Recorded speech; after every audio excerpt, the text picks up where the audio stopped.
प्यारे विद्यार्थियों, अज असी 8th क्लास के चैप्टर 3rd जो कि है अंडरस्टैंडिंग क्वाड्रिलेटरल्स यानी कि चतुर्भुजावां नूं समझना बारे गल करांगे। इस दी शुरुआत करन तो पहलां तुहानूं सिंपल क्लोज्ड कर्व यानी कि सधारण बंद वक्र बारे दस दईए। सो सब तो पहलां गल करते हैं साधारण बंद वक्र यानी कि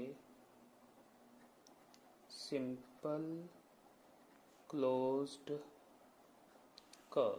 ये तुसी लोअर क्लासिस विच इहदे बारे पढ़ चुके हो। ये की हुंदा है? हाँ जी, एक वक्र जिहड़ा कि बंद होए ते सधारण होए। सधारण वो वक्र हुंदा है जिस दे विच जदों आपां स्टार्टिंग पॉइंट नूं एंड पॉइंट दे नाल जॉइन करता तां ओह आपस दे विच किते भी कट्टे ना, ਤਾਂ ਉਹ ਹੁੰਦਾ ਆਪਣੇ ਕੋਲ ਸਧਾਰਨ ਬੰਦ ਵਕਰ। ਜਿਵੇਂ ਇਹ ਸਰਕਲ ਹੋ ਗਿਆ ਜਾਂ ਕੋਈ ਹੋਰ ਆਕ੍ਰਿਤੀ ਬਣਾ ਲਈਏ। ਹਾਂਜੀ, ਇਹ ਵੀ ਇੱਕ ਸਧਾਰਨ ਬੰਦ ਵਕਰ ਹੈ। ਉਸ ਤੋਂ ਬਾਅਦ ਹੁਣ ਆਪਾਂ ਅੱਗੇ ਚੱਲਦੇ ਹਾਂ। ਦੂਜਾ ਹੈ ਆਪਣੇ ਕੋਲ ਬਹੁਭੁਜ, ਜਿਸ ਨੂੰ ਆਪਾਂ ਬੋਲਦੇ ਹਾਂ ਪੋਲੀਗਨ। हाँ जी, यदि डेफिनेशन की है, केवल रेखाखंडां तो बने साधारण बंद वक्र नूं बहुभुज कहते हैं।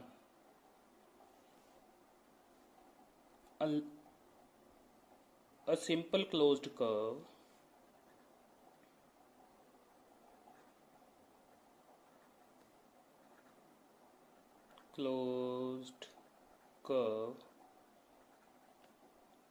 made up of line segments only is called a polygon। हाँ जी, डेफिनेशन के अकॉर्डिंग केवल रेखाखंडा तो बने सधारण बंद वक्र नूं बहुभुज कहते हैं। इट मीनस यह एक सधारण बंद वक्र होएगा, यानी कि इहदे विच रेखावां एक दूजे नूं नहीं कट्टणगीਆਂ ते बनिया किस तो होएगा? केवल रेखाखंडा तो, केवल लाइन सैगमेंट्स तो बनिया होएगा। हाँ जी, एक डायग्राम देख लेने आ। ਇਹਦੇ ਵਿੱਚ ਤੁਸੀਂ ਦੇਖ ਸਕਦੇ ਹੋ ਕਿ ਆਪਣੇ ਕੋਲ ਲਾਈਨ ਸੈਗਮੈਂਟਸ यानी कि रेखाखंड ने 1 2 3 4 चार रेखाखंडा तो बनी है यह आकृति। ये बहुभुज बन गया इसलिए क्योंकि यह सिर्फ रेखाखंडा तो बनया होया ते यह सधारण बंद है ਤੇ ਸਧਾਰਨ ਇਸ ਲਈ ਹੈ क्योंकि ਇਹ ਇੱਕ ਦੂਸਰੇ ਇਹਦੇ ਵਿੱਚ ਕੋਈ ਵੀ ਇੱਕ ਲਾਈਨ ਸੈਗਮੈਂਟ ਦੂਸਰੇ ਲਾਈਨ ਸੈਗਮੈਂਟ ਨੂੰ ਕੱਟ ਨਹੀਂ ਰਹੀ। ਇਹਦੀ ਕੋਈ ਹੋਰ ਉਦਾਹਰਨ ਕਰੀਏ ਤਾਂ ਆਪਾਂ ਆ ਦੇ ਲੈ ਸਕਦੇ ਹਾਂ ਇਹਦੀ ਉਦਾਹਰਨ ਦੇ ਰੂਪ ਦੇ ਵਿੱਚ। ਹਾਂਜੀ, ਵਰਗ ਵੀ ਇਸ ਦੀ ਉਦਾਹਰਨ ਬਣ ਜਾਏਗਾ। ਹਾਂਜੀ, ਇਹ ਤਾਂ ਹੋ ਗਏ ਆਪਣੇ ਕੋਲ ਬਹੁਭੁਜ यानी कि ਪੋਲੀਗਨ। ਹੁਣ ਕੁਝ ਐਸੀਆਂ ਉਦਾਹਰਨਾਂ ਕਰ ਲਈਏ ਜਿਹੜੇ ਪੋਲੀਗਨ ਨਹੀਂ ਹੋਣਗੇ ਆਪਣੇ ਕੋਲ। हाँ जी, यह आकृति बनी तो हुई है रेखाखंडा तो, पर यह साधारण बंद आकृति नहीं है, इसलिए यह पॉलीगन नहीं है। बहुभुज नहीं है। और उदाहरण देखिए।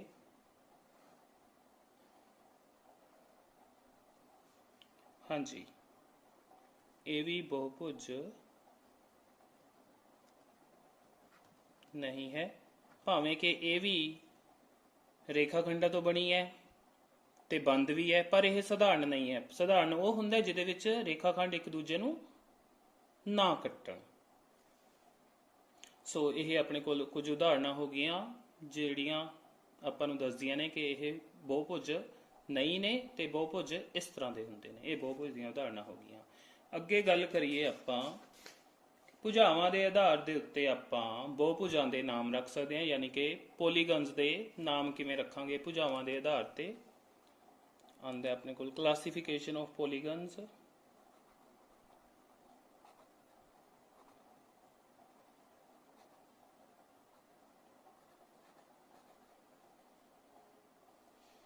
ਭੁਜਾਵਾਂ ਦੇ ਆਧਾਰ ਤੇ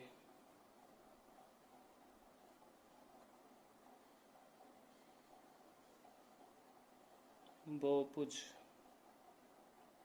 ਬਹੁਭੁਜਾਂ ਦੀ ਵੰਡ ਕਹਿ ਸਕਦੇ ਹਾਂ ਆਪਾਂ। ਹਾਂਜੀ, ਭੁਜਾਵਾਂ ਦੀ ਗਿਣਤੀ ਦੇ ਆਧਾਰ ਤੇ ਹੁੰਦੀ ਹੈ ਇਹ ਵੰਡ। ਘੱਟੋ ਘੱਟ ਆਪਣੇ ਕੋਲ 3 ਭੁਜਾਵਾਂ ਹੋਣਗੀਆਂ ਤਾਂ ਇੱਕ ਸਧਾਰਨ ਬੰਦ ਵਕਰ ਬਣੇਗਾ। ਤਾਂ ਇਹਦਾ ਮਤਲਬ ਜਿਹੜੇ ਆਪਣੇ ਕੋਲ ਬਹੁਭੁਜ ਨੇ, ਪੋਲੀਗਨਸ ਨੇ, ਉਹ ਘੱਟੋ ਘੱਟ 3 ਭੁਜਾਵਾਂ ਤੋਂ ਸ਼ੁਰੂ ਹੁੰਦੇ ਨੇ। ਹਾਂਜੀ, 3 ਭੁਜਾਵਾਂ ਵਾਲਾ ਬਹੁਭੁਜ, ਉਹਦੇ ਬਾਰੇ ਤੁਸੀਂ ਸਾਰੇ ਹੀ ਜਾਣਦੇ ਹੋਵੋਗੇ। ਉਹਦਾ ਨਾਮ ਹੁੰਦਾ ਹੈ ਤ੍ਰਿਭੁਜ, ਯਾਨੀ ਕਿ ਟ੍ਰਾਇੰਗਲ। ਉਸ ਤੋਂ ਬਾਅਦ 4 ਭੁਜਾਵਾਂ ਨੂੰ ਆਪਾਂ ਬੋਲਦੇ ਹਾਂ ਸਾਈਡਸ। ਹਾਂਜੀ, ਜਿਹਦੀਆਂ 4 ਸਾਈਡਸ ਹੋਣ, 4 ਭੁਜਾਵਾਂ ਹੋਣ, ਉਹ ਹੁੰਦਾ ਆਪਣੇ ਕੋਲ ਚਤੁਰਭੁਜ। ਇੰਗਲਿਸ਼ ਚ ਬੋਲਦੇ ਇਹਨੂੰ ਆਪਾਂ ਕੁਆਡਰੀਲੇਟਰਲ।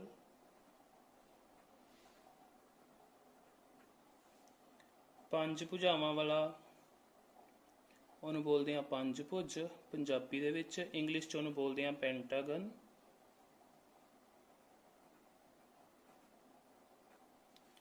6 ਭੁਜਾਵਾਂ ਵਾਲੇ ਨੂੰ ਪੰਜਾਬੀ ਦੇ ਵਿੱਚ ਬੋਲਦੇ ਹਾਂ 6 ਭੁਜ ਤੇ ਇੰਗਲਿਸ਼ ਦੇ ਵਿੱਚ ਬੋਲਦੇ ਹਾਂ ਆਪਾਂ ਹੈਕਸਾਗਨ। ਇਸ ਤੋਂ ਬਾਅਦ 7 ਭੁਜਾਵਾਂ ਵਾਲੇ ਨੂੰ ਬੋਲਿਆ ਜਾਂਦਾ ਹੈ ਸੱਤਭੁਜ। ਇੰਗਲਿਸ਼ ਚ ਬੋਲਦੇ ਆ ਉਹਨੂੰ ਹੈਪਟਾਗਨ।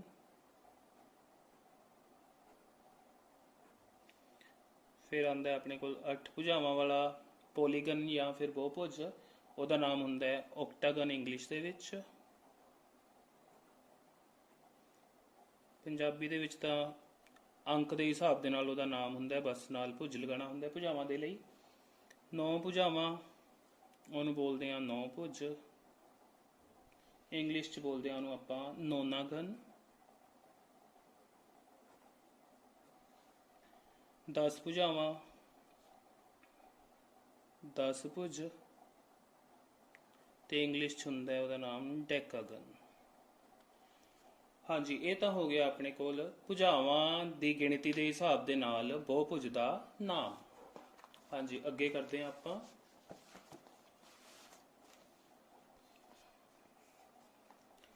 ਇਸ ਤੋਂ ਬਾਅਦ ਆਉਂਦਾ ਆਪਣੇ ਕੋਲ ਡਾਇਗਨਲ ਯਾਨੀ ਕਿ ਵਿਕਰਨ। 4th ਡੈਫੀਨੇਸ਼ਨ ਹੈ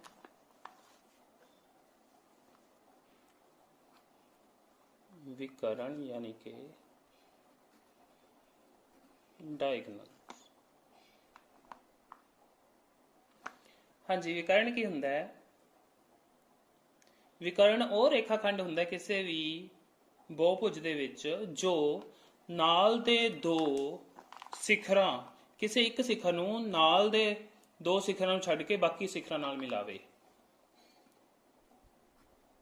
ਕਿਸੇ ਬਹੁਭੁਜ ਵਿੱਚ ਇੱਕ ਸਿਖਰ ਨੂੰ ਉਸਦੇ ਲਾਗਵੇਂ ਸਿਖਰਾਂ ਨੂੰ ਛੱਡ ਕੇ ਬਾਕੀ ਰਹਿੰਦੇ ਸਿਖਰਾਂ ਨਾਲ ਮਿਲਾਉਣ ਵਾਲਾ ਰੇਖਾ ਖੰਡ ਵਿਕਰਨ ਕਹਾਉਂਦਾ ਹੈ। ਹਾਂਜੀ, ਇੰਗਲਿਸ਼ ਚ ਦੇਖੀਏ ਕੀ ਬਣਿਆ। A diagonal is a line segment connecting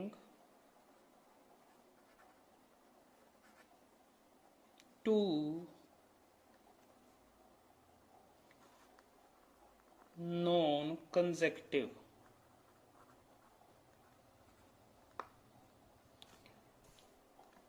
vertices of a polygon। ਹਾਂਜੀ, ਹੁਣ ਇਹਨੂੰ ਸਮਝਦੇ ਹਾਂ ਕਿ ਵਿਕਰਨ ਕੀ ਹੁੰਦਾ। ਡੈਫੀਨੇਸ਼ਨ ਦੇ ਅਕੋਰਡਿੰਗ, ਕਿਸੇ ਬਹੁਭੁਜ ਵਿੱਚ ਇੱਕ ਸਿਖਰ ਨੂੰ ਉਸਦੇ ਲਾਗਵੇਂ ਸਿਖਰਾਂ ਨੂੰ ਛੱਡ ਕੇ ਬਾਕੀ ਰਹਿੰਦੇ ਸਿਖਰਾਂ ਨਾਲ ਮਿਲਾਉਣ ਵਾਲਾ ਰੇਖਾਖੰਡ ਵਿਕਰਨ ਅਖਵਾਉਂਦਾ ਹੈ। ਹਾਂਜੀ, ਇਹਦੀ ਡਾਇਗਰਾਮ ਦੇ ਥਰੂ ਦੇਖਦੇ ਹਾਂ ਕਿ ਵਿਕਰਨ ਕੀ ਹੁੰਦਾ। ਇੱਕ ਚਤੁਰਭੁਜ ਲੈਂਦੇ ਹਾਂ ਜਿਹਦਾ ਨਾਮ ਰੱਖਦੇ ਹਾਂ ਆਪਾਂ ABCD। ਹਾਂਜੀ, ਹੁਣ ਇੱਥੇ ਜਿਹੜਾ ਹੈ ਸਿਖਰ A ਦੀ ਗੱਲ ਕਰਦੀ ਹੈ, ਇਹਨੂੰ ਆਪਾਂ ਸਿਖਰ ਬੋਲਦੇ ਹਾਂ ਪੰਜਾਬੀ ਦੇ ਵਿੱਚ, ਇੰਗਲਿਸ਼ ਦੇ ਵਿੱਚ ਹੁੰਦਾ ਇਹ ਵਰਟੈਕਸ। ਜਿਹੜਾ A ਸਿਖਰ ਹੈ ਕਿਸੇ ਬਹੁਭੁਜ ਵਿੱਚ, ਉਹ ਬਹੁਭੁਜ ਆਪਾਂ ਲੈ ਲਿਆ ਇੱਥੇ ਚਤੁਰਭੁਜ। ਇੱਕ ਸਿਖਰ ਨੂੰ A ਦੀ ਗੱਲ ਕਰਦੇ ਪਏ ਆ, ਉਸਦੇ ਲਾਗਵੇਂ ਸਿਖਰ। ਹਾਂਜੀ, ਹੁਣ ਜੇਕਰ ਸਿਖਰ A ਦੀ ਗੱਲ ਕਰੀਏ ਤਾਂ ਉਸਦੇ ਲਾਗਵੇਂ ਸਿਖਰ ਕਿਹੜੇ ਕਿਹੜੇ ਹੋਏ? ਸਿਖਰ B ਤੇ ਸਿਖਰ D। ਇਹ ਦੋਨੋਂ B ਤੇ D ਹੋ ਗਏ ਸਿਖਰ A ਦੇ ਲਾਗਵੇਂ ਸਿਖਰ, ਯਾਨੀ ਜਿਹੜੇ ਉਹਦੇ ਨਾਲ ਨੇ, ਲਾਗਵੇਂ ਨਾਲ ਦੇ ਸਿਖਰ ਨੇ। ਇਹਨਾਂ ਨੂੰ ਛੱਡ ਕੇ ਬਾਕੀ ਜੋ ਸਿਖਰ ਬਚੇ, ਹੁਣ ਇਸ ਡਾਇਗਰਾਮ ਦੇ ਵਿੱਚ B ਤੇ D ਨੂੰ ਛੱਡ ਕੇ ਇੱਕ ਹੋਰ ਸਿਖਰ ਬਚਿਆ A ਤੋਂ ਇਲਾਵਾ, ਜਿਹਨੂੰ ਆਪਾਂ A ਦੇ ਨਾਲ ਮਿਲਾ ਸਕਦੇ ਹਾਂ। ਸੋ A ਨੂੰ ਉਸਦੇ ਲਾਗਵੇਂ ਸਿਖਰ B ਤੇ D ਨੂੰ ਛੱਡ ਕੇ ਬਾਕੀ ਸਿਖਰ ਯਾਨੀ ਕਿ ਇੱਕੋ C ਬਚਿਆ ਸੀ ਉਹਦੇ ਨਾਲ ਮਿਲਾਤਾ, ਤਾਂ ਆਹ ਵਾਲਾ ਰੇਖਾਖੰਡ ਜਿਹੜਾ A ਤੇ C ਨੂੰ ਜੋੜ ਰਿਹਾ ਹੈ ਇਹਨੂੰ ਆਪਾਂ ਕਹਾਂਗੇ ਵਿਕਰਨ। Diagonal is a line segment. So diagonal ਹੁੰਦਾ ਕੀ ਹੈ? ਇੱਕ ਲਾਈਨ ਸੈਗਮੈਂਟ, ਇੱਕ ਰੇਖਾਖੰਡ ਹੀ ਹੁੰਦਾ। ਕਨੈਕਟਿੰਗ ਟੂ ਨੋਨ ਕੰਜੈਕਟਿਵ, ਕੰਜੈਕਟਿਵ ਹੁੰਦੇ ਨੇ ਲਗਾਤਾਰ, ਨੋਨ ਕੰਜੈਕਟਿਵ ਜਿਹੜੇ ਲਗਾਤਾਰ ਨਾ ਹੋਣ, ਯਾਨੀ A ਦੇ ਲਈ B ਤੇ A ਦੇ ਲਈ D, ਇਹ ਲਗਾਤਾਰ ਨੇ ਦੋਨੇ ਸਿਖਰ। B ਤੇ D A ਦੇ ਲਗਾਤਾਰ ਕੰਜੈਕਟਿਵ ਸਿਖਰ ਨੇ। ਇਹਨਾਂ ਨੂੰ ਛੱਡ ਕੇ A ਨੂੰ ਬਾਕੀ ਦੇ ਸਿਖਰ ਨੋਨ ਕੰਜੈਕਟਿਵ ਵਰਟਿਸਿਸ ਆਫ ਪੋਲੀਗਨ, ਯਾਨੀ ਕਿ ਬਾਕੀ ਦੇ ਜਿਹੜੇ ਸਿਖਰ ਬਚਣਗੇ, ਬਾਕੀ ਦੇ ਜੋ ਸਿਖਰ ਬਚਣਗੇ ਉਹਨਾਂ ਦੇ ਨਾਲ ਜਦੋਂ ਇਹਨੂੰ ਆਪਾਂ ਮਿਲਾਵਾਂਗੇ ਤਾਂ ਉਹ ਇੱਕ ਵਿਕਰਨ ਕਹਿਲਾਏਗਾ। ਸੋ AC ਵਿਕਰਨ ਹੋ ਗਿਆ। ਹੁਣ ਆਪਾਂ ਗੱਲ ਕਰੀਏ B ਦੀ। ਹੁਣ B ਦੇ ਲਾਗਵੇਂ ਸਿਖਰ ਨੇ A ਤੇ C, ਯਾਨੀ ਕਿ B ਦੇ ਕੰਜੈਕਟਿਵ ਸਿਖਰ ਨੇ, ਵਰਟਿਸਿਸ ਨੇ B ਤੇ C। ਇਹਨਾਂ ਨੂੰ ਛੱਡ ਕੇ ਜੋ ਸਿਖਰ ਬਚਿਆ D, ਜੇਕਰ B ਨੂੰ ਆਪਾਂ ਉਹਦੇ ਨਾਲ ਮਿਲਾ ਦਈਏ ਤਾਂ BD ਵੀ ਇੱਕ ਵਿਕਰਨ ਹੋਏਗਾ। ਸੋ ਦੋ ਵਿਕਰਨ ਹੋਏ ਚਤੁਰਭੁਜ ਦੇ ਵਿੱਚ, ਦੋ ਵਿਕਰਨ ਚਤੁਰਭੁਜ ਦੇ ਵਿੱਚ। ਚਤੁਰਭੁਜ ABCD ਲਿਆ ਆਪਾਂ, ਉਹਦੇ ਵਿੱਚ ਦੋ ਵਿਕਰਨ ਨੇ AC ਤੇ BD। ਇਸੇ ਤਰ੍ਹਾਂ ਜੇਕਰ ਆਪਾਂ ਚਤੁਰਭੁਜ ਤੋਂ ਇਲਾਵਾ ਕੋਈ ਹੋਰ ਬਹੁਭੁਜ ਲਵਾਂਗੇ ਤਾਂ ਉਹਨਾਂ ਦੀ ਗਿਣਤੀ ਉਹਦੇ ਅਕੋਰਡਿੰਗ ਹੋਏਗੀ, ਉਸ ਦੀਆਂ ਭੁਜਾਵਾਂ ਦੇ ਅਕੋਰਡਿੰਗ ਉਹ ਇਸ ਤੋਂ ਵੱਧ ਹੀ ਹੋਏਗੀ। ਚਤੁਰਭੁਜ ਦੇ ਕੇਸ ਦੇ ਵਿੱਚ ਇਹ 2 ਹੁੰਦੀ ਹੈ, ਬਾਕੀ ਭੁਜਾਵਾਂ ਦੇ ਅਕੋਰਡਿੰਗ ਕਿਸੇ ਵੀ ਬਹੁਭੁਜ ਦੇ ਵਿਕਰਨਾਂ ਦੀ ਗਿਣਤੀ ਆਪਾਂ ਜੁਆਇਨ ਕਰਾਂਗੇ। ਉਸਦੇ ਕਿਸੇ ਵੀ ਇੱਕ ਸਿਖਰ ਨੂੰ ਲਾਗਵੇਂ ਸਿਖਰਾਂ ਨੂੰ ਛੱਡ ਕੇ ਬਾਕੀ ਨਾਲ ਮਿਲਾਵਾਂਗੇ ਤਾਂ ਆਪਣੇ ਕੋਲ ਉੱਥੋਂ ਉਸਦੇ ਵਿਕਰਨ ਮਿਲ ਜਾਣਗੇ। ਅੱਗੇ ਗੱਲ ਕਰਦੇ ਹਾਂ ਆਪਾਂ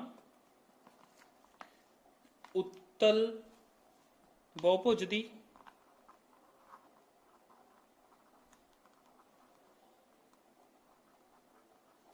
ਇਹਨੂੰ ਆਪਾਂ ਬੋਲਦੇ ਹਾਂ ਕਨਵੈਕਸ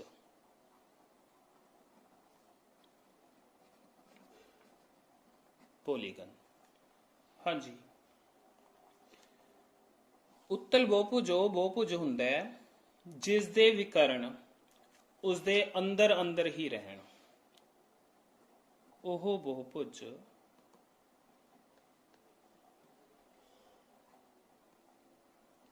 ਜਿਸ ਦੇ ਵਿਕਰਨ ਬਹੁਭੁਜ ਦੇ ਅੰਦਰ ਹੀ ਹੋਣ, ਉਸ ਨੂੰ ਉੱਤਲ ਬਹੁਭੁਜ ਕਹਿੰਦੇ ਹਨ। ਹਾਂਜੀ, ਇੰਗਲਿਸ਼ 'ਚ ਗੱਲ ਕਰੀਏ ਤਾਂ that polygon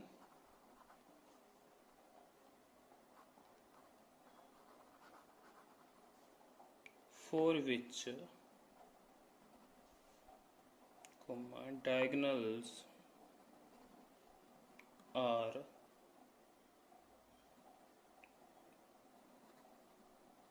always inside the polygon। ਹਾਂਜੀ, ਉਹ ਬਹੁਭੁਜ ਜਿਸ ਦੇ ਵਿਕਰਨ ਬਹੁਭੁਜ ਦੇ ਅੰਦਰ ਹੀ ਸਥਿਤ ਹੋਣ ਉਹਨਾਂ ਨੂੰ ਆਪਾਂ ਉੱਤਲ ਬਹੁਭੁਜ ਕਹਿੰਦੇ ਹਾਂ। ਸੋ ਉੱਤਲ ਬਹੁਭੁਜ ਜਿਹੜਾ ਆਪਾਂ ਇੱਥੇ ਚਤੁਰਭੁਜ ਲਿਆ ਸੀ ਵਿਕਰਨ ਦੀ, ਜਦੋਂ ਆਪਾਂ ਗੱਲ ਕੀਤੀ ਸੀ ਤਾਂ ਚਤੁਰਭੁਜ ਦੇ ਵਿੱਚ ਆਪਾਂ ਦੇਖਿਆ ਸੀ ਕਿ ਜਿਹੜੇ ਦੋਨੋਂ ਵਿਕਰਨ ਸੀ ਉਹ ਚਤੁਰਭੁਜ ਦੇ ਅੰਦਰ ਹੀ ਰਹਿੰਦੇ ਨੇ। ਇਹਦਾ ਮਤਲਬ ਚਤੁਰਭੁਜ ਉੱਤਲ ਬਹੁਭੁਜ ਦੀ ਇੱਕ ਉਦਾਹਰਣ ਹੈ। ਸੋ ਇਹਦੀ ਉਦਾਹਰਣ ਹੈ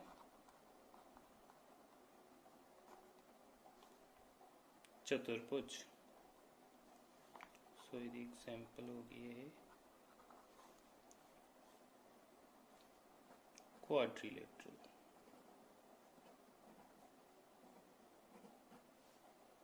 ਹੋਰ ਉਦਾਹਰਣ ਲੈਣੀ ਹੋਵੇ ਤਾਂ ਆਪਾਂ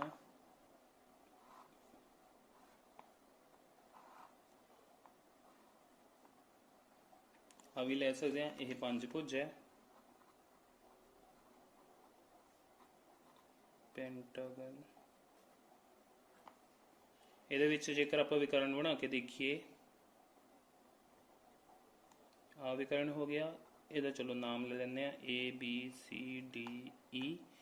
ਏ ਦੇ ਲਾਗਵੇਂ ਸਿਖਰ ਨੇ ਜਿਹੜੇ B ਤੇ E, ਉਹਨਾਂ ਨੂੰ ਛੱਡ ਕੇ ਏ ਨੂੰ ਹੋਰ ਕਿਹਦੇ ਨਾਲ ਮਿਲਾ ਸਕਦੇ ਆ ਆਪਾਂ? C ਦੇ ਨਾਲ ਤੇ D ਦੇ ਨਾਲ। ਇਹਦਾ ਮਤਲਬ A ਤੋਂ ਦੋ ਵਿਕਰਨ ਜਾਣਗੇ, AC ਤੇ AD।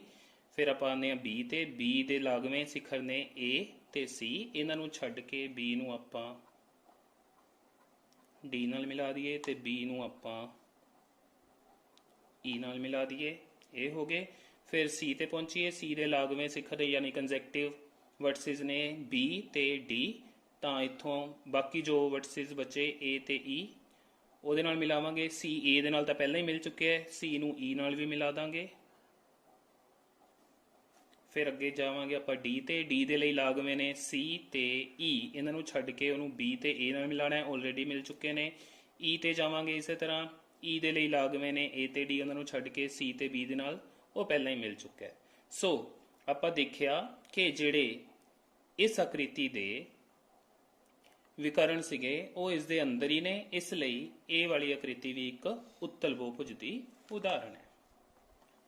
ਨੈਕਸਟ ਗੱਲ ਕਰਦੇ ਹਾਂ ਆਪਾਂ ਅਵਤਲ ਬਹੁਭੁਜ ਦੀ।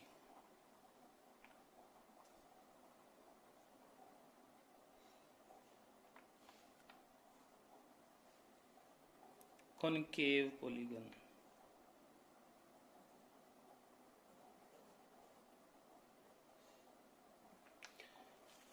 ਹਾਂਜੀ, ਇਹਦੇ ਵਿੱਚ ਗੱਲ ਕੀਤੀ ਸੀ ਆਪਾਂ ਕਿ ਉਹ ਬਹੁਭੁਜ ਦੇ ਵਿਕਰਨ ਉਸ ਦੇ ਅੰਦਰ ਹੋਣ ਤਾਂ ਉਹ ਕਨਵੈਕਸ ਹੁੰਦਾ ਹੈ, ਉੱਤਲ ਹੁੰਦਾ ਹੈ।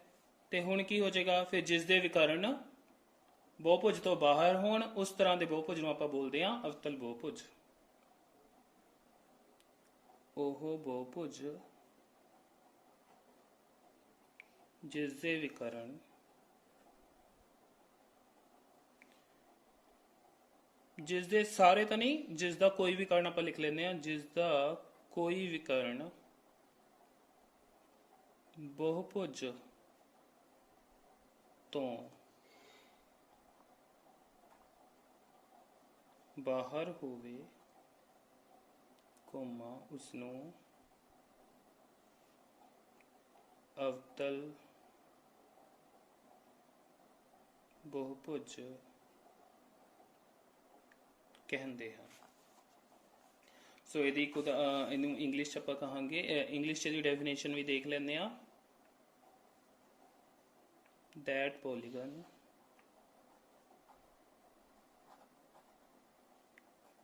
for which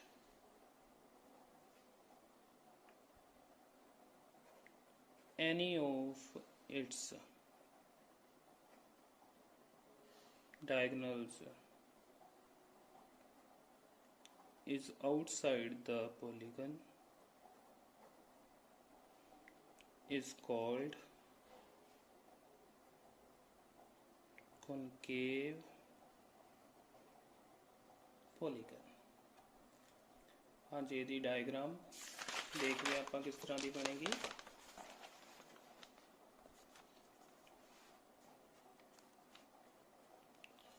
so ਕਨਕੇਵ polygon the diagram ਹੋਏਗੀ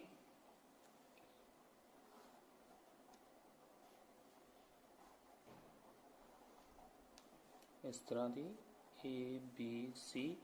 हाँ जी, ਇੱਥੇ ਆਪਾਂ ਲੈ ਲੈਂਦੇ ਹਾਂ D। A ਦੇ ਲਈ ਲਾਗਵੇਂ ਸਿਖਰ ਨੇ D ਤੇ C। ਇਹਦਾ ਮਤਲਬ B ਦਾ ਲਾਗਵਾਂ ਸਿਖਰ ਨਹੀਂ। ਜੇਕਰ ਆਪਾਂ A ਨੂੰ B ਦੇ ਨਾਲ ਮਿਲਾਈਏ ਤਾਂ ਇਹ ਇੱਕ ਵਿਕਰਨ ਹੋਏਗਾ।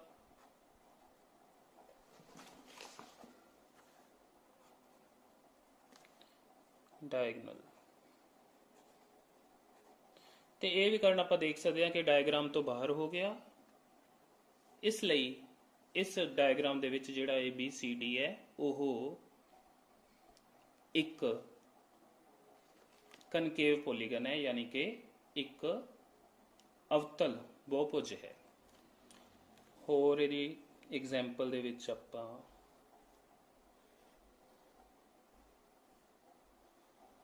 ਇਸ ਤਰ੍ਹਾਂ ਡਾਇਗਰਾਮ ਲੈ ਲਈਏ। ਇਸ ਦੇ ਵਿੱਚ ਵੀ ਜਦੋਂ ਇਹਨਾਂ ਨੂੰ ਜੁਆਇਨ ਕਰਾਂਗੇ ਤਾਂ ਇਹ ਇੱਕ ਵਿਕਰਨ ਹੋਏਗਾ ਤੇ ਇਹਦਾ ਵੀ ਵਿਕਰਨ ਬਾਹਰ ਹੈ। ਸੋ ਇਹ ਵੀ ਇੱਕ ਅਵਤਲ ਬਹੁਭੁਜ ਹੈ। ਉਸ ਤੋਂ ਬਾਅਦ ਆਉਂਦੇ ਨੇ ਆਪਣੇ ਕੋਲ ਸਮਬਹੁਭੁਜ ਅਤੇ ਅਸਮਬਹੁਭੁਜ। ਸਮਬਹੁਭੁਜ ਅਤੇ ਅਸਮਬਹੁਭੁਜ। ਸਮਬਹੁਭੁਜ ਨੂੰ ਬੋਲਦੇ ਹਾਂ ਆਪਾਂ ਰੈਗੂਲਰ ਤੇ ਅਸਮਬਹੁਭੁਜ ਨੂੰ ਬੋਲਦੇ ਹਾਂ ਇਰਰੈਗੂਲਰ। irregular polygons। ਹਾਂਜੀ, ਸਮਬਹੁਭੁਜ ਉਹ ਬਹੁਭੁਜ ਹੁੰਦਾ ਹੈ ਜਿਸ ਦੀਆਂ ਸਾਰੀਆਂ ਭੁਜਾਵਾਂ ਸਮਾਨ ਲੰਬਾਈ ਦੀਆਂ ਹੋਣ, ਉਸ ਨੂੰ ਆਪਾਂ ਬੋਲਦੇ ਹਾਂ ਸਮਬਹੁਭੁਜ। ਇਹਦੀ ਉਦਾਹਰਨ ਲੈ ਲੈਂਦੇ ਹਾਂ। ਪਹਿਲਾਂ ਚਲੋ ਇਹਦੀ ਡੈਫੀਨੇਸ਼ਨ ਕਰ ਲਈਏ। ਉਹ ਬਹੁਭੁਜ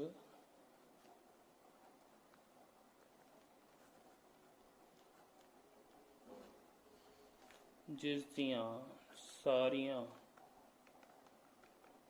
ਭੁਜਾਵਾਂ ਸਮਾਨ ਲੰਬਾਈ ਦੀਆਂ ਹੋਣ। ਉਦਾਹਰਨ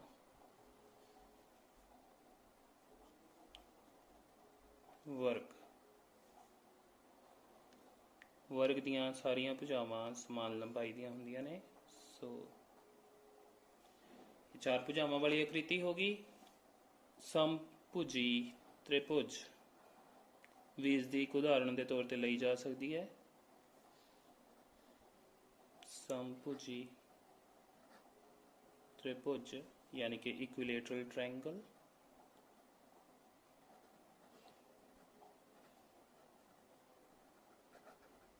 ਤੇ ਵਰਗ ਨੂੰ ਆਪਾਂ ਬੋਲਦੇ ਹਾਂ square.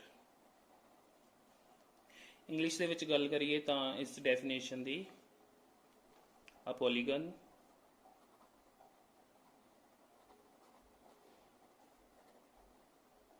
having all sides equal is called a regular polygon। सो ये तो हो गया अपने को हो गया रेगुलर पॉलीगन यानी कि समबहुभुज। अगे आ गया असमबहुभुज।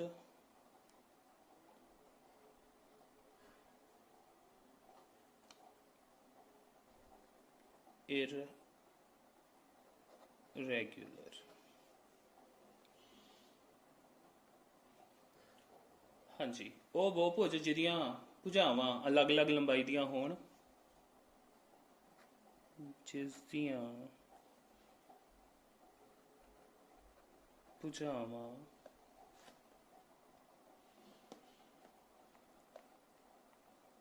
ਵੱਖ ਵੱਖ ਲੰਬਾਈ ਦੀਆਂ ਹੋਣ। ਹਾਂਜੀ, ਇਹਦੇ ਵਿੱਚ ਆਪਾਂ ਉਦਾਹਰਣ ਦੇ ਤੌਰ ਤੇ ਲੈ ਸਕਦੇ ਹਾਂ।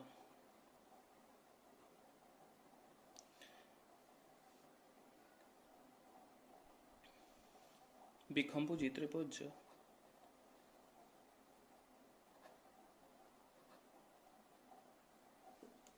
ਜਿਸ ਦੀਆਂ ਭੁਜਾਵਾਂ ਅਲੱਗ-ਅਲੱਗ ਲੰਬਾਈ ਦੀਆਂ ਹੁੰਦੀਆਂ ਨੇ।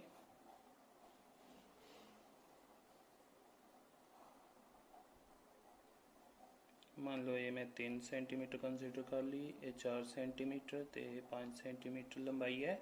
तो आ जिहड़ी त्रिभुज बनी यह एक बिखंभुजी त्रिभुज है, तो यह एक असमबहुभुज है। बिखंभुजी त्रिभुज नूं आपां बोलदे हां स्केलीन ट्रायंगल।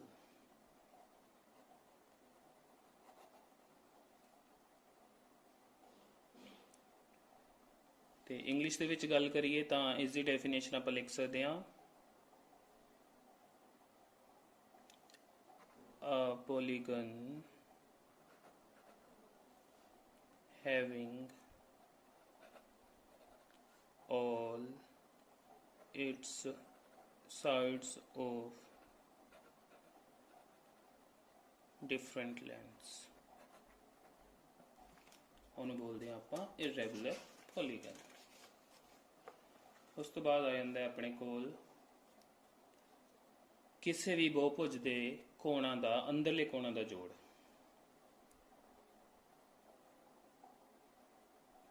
ਬਹੁਭੁਜ ਦੇ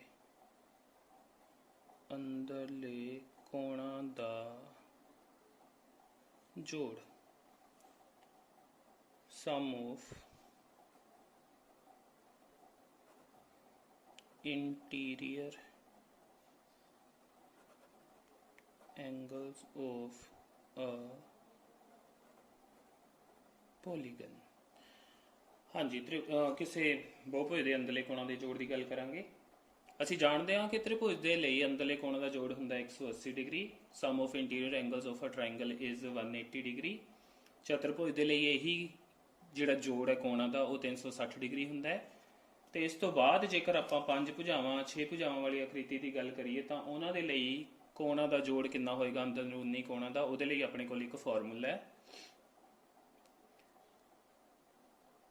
n-2 into 180 डिग्री। यह है अपने कोल किसी भी बहुभुज के अंदरूनी कोणों का जोड़ पता करने का फॉर्मूला, जिथे n भुजावां दी संख्या है। Means n is number of sides of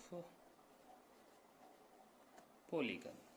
हाँ जी, ये फार्मूला तुसी किसी भी बहुभुज पॉलीगन दे लई अपना सकते हो। n की होएगा भुजावां दी संख्या होएगी। त्रिभुज की गल करिए तो n 3 होएगा।